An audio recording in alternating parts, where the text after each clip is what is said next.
Gangster Lawrence Bishnoi పేరు మరోసారి వైరల్గా మారింది. పహల్గామ్ ఉగ్రదాడి తర్వాత భారత్ పాకిస్తాన్ మధ్య తీవ్ర ఉద్రిక్త పరిస్థితులు నెలకొన్నాయి.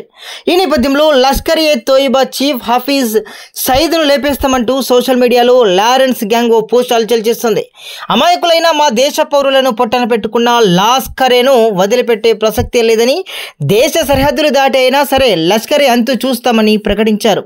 హఫీజ్ సయీద్ ఫోటో పైన రెడ్ ఇంక్తో ఎక్స్ మార్కుతో పోస్ట్ చేశారు. బిష్నోయ్ గ్యాంగ్ బెదిరింపుతో పాకిస్తాన్ బెంబేలెత్తిపోతుంది. అయితే ప్రస్తుతానికి ఈ గ్యాంగ్ లీడర్ బిష్నోయ్ జైల్లో ఉన్నాడు. కానీ ఇతడి అనుచరులు మాత్రం బయటే ఉన్నారు. ఈ గ్యాంగ్కు చెందిన వారు పాకిస్తాన్ దేశంలోకి ప్రవేశిస్తారని, హఫీజ్ సయీద్ను తప్పకుండా మట్టుబెడతారని పాక్ వణుకుతోంది. ఇక 26/11 ముంబై ఉగ్రదాడుల వెనుక కూడా మాస్టర్ మైండ్ హఫీజ్ సయీద్ ఉగ్రవాది ఉన్నాడు.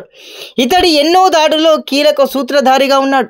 పుల్వామా ఉగ్రదాడి కూడా ఇతని పనే. హఫీజ్ సయీద్ అంతర్జాతీయ ఉగ్రవాదిగా పలు దేశాలు ప్రకటించడమే కాకుండా అతడి తలపై 100 కోట్ల రివార్డులు ఉంచాయి. అయితే ఈ ఉగ్రవాది పాకిస్తాన్ దేశంలో స్వేచ్ఛగా తిరుగుతున్నట్లు తెలుస్తున్నాయి. అయితే పాకిస్తాన్ మాత్రం హఫీజ్ సయీద్ను జైల్లో పెట్టినట్టు చెబుతుంటుంది. కానీ హఫీజ్ మాత్రం అక్కడక్కడ బహిరంగ సభల్లో మాట్లాడుతూ కనబడుతుంటాడు. దీంతో అతడికి పాకిస్తాన్ సకల సౌకర్యాలు కల్పిస్తూ పోషిస్తోందని ఆరోపణలు వినిపిస్తున్నాయి. భారత్ పాక్ ఉద్రిక్తతలు పెరిగిన తర్వాత హఫీజ్కు సైన్యం భారీ భద్రత కల్పించినట్లు తెలుస్తుంది.